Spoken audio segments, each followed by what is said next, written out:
500 साल पुरानी नाग नथैया लीला देखने पहुंचे 1.25 लाख लोग। वाराणसी के तुलसी घाट गोस्वामी तुलसीदास ने जिस कृष्ण लीला की शुरुआत 500 साल पहले शुरू की, उसे देखने काशी की तुलसी घाट पर शुक्रवार को 1.25 लाख लोग जुटे। लीला शाम 4:40 बजे पर होनी थी, लेकिन दोपहर 12 से लोग घाट की सीढ़ियों पर पहुंचने लगे थे। मुक्ताकाशीय मंच पर होने वाली कृष्ण लीला 10 नवंबर से शुरू हुई है।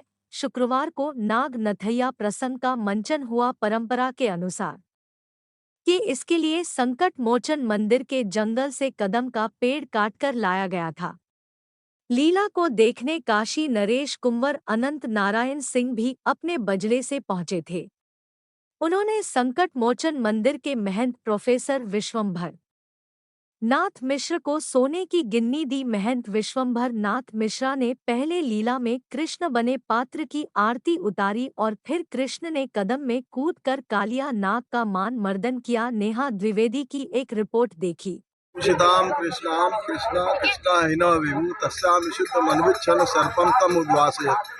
ये आज से 500 वर्षों पूर्व जो स्वामी जी ने कृष्ण लीला इसी तट पे शुरू किया था।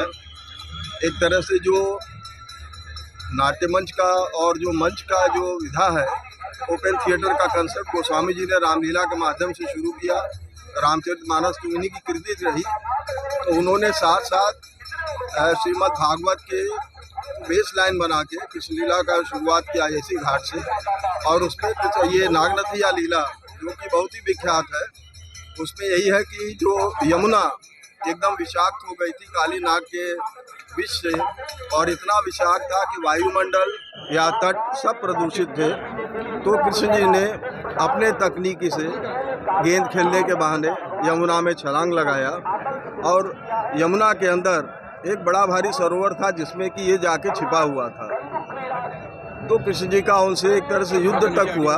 बाद में कृष्ण जी ने मारा नहीं उन्हें, और उन्हें वहाँ से उद्वासित किया, और यमुना अपने पवित्रता के साथ फिर बहने लगी। कुल मैसेज ये है कि जो भी नदियों को प्रदूषित कर रहा है उसको हमें निकालना चाहिए, क्योंकि जो कहा जाता है कि जल जीवन है, जल की पवित्रता, वायु की पवित्रता, इसी से हम लोगों का जीवन रहता है। और मारने और उससे कुछ होना नहीं है, आप उसको उद्वासित कर दीजिए। तो कृष्ण जी ने इतना भी किया, मारा नहीं उनको, और वहाँ से रमणक द्वीप भेज दिया, और वो काली नाग चला गया और यमुना पवित्र हो गई। गुरु जी, बात करें तो कितने वर्ष पुरानी परंपरा का ये कम से कम 500 वर्षों से ज़्यादा पुरानी लीला है, और गोस्वामी जी का शुरू किया हुआ है।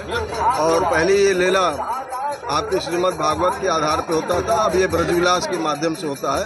तो करीब 100-150 साल पहले वो उसी फॉर्मेट में लिखा गया, उसी हिसाब से लीला होता है।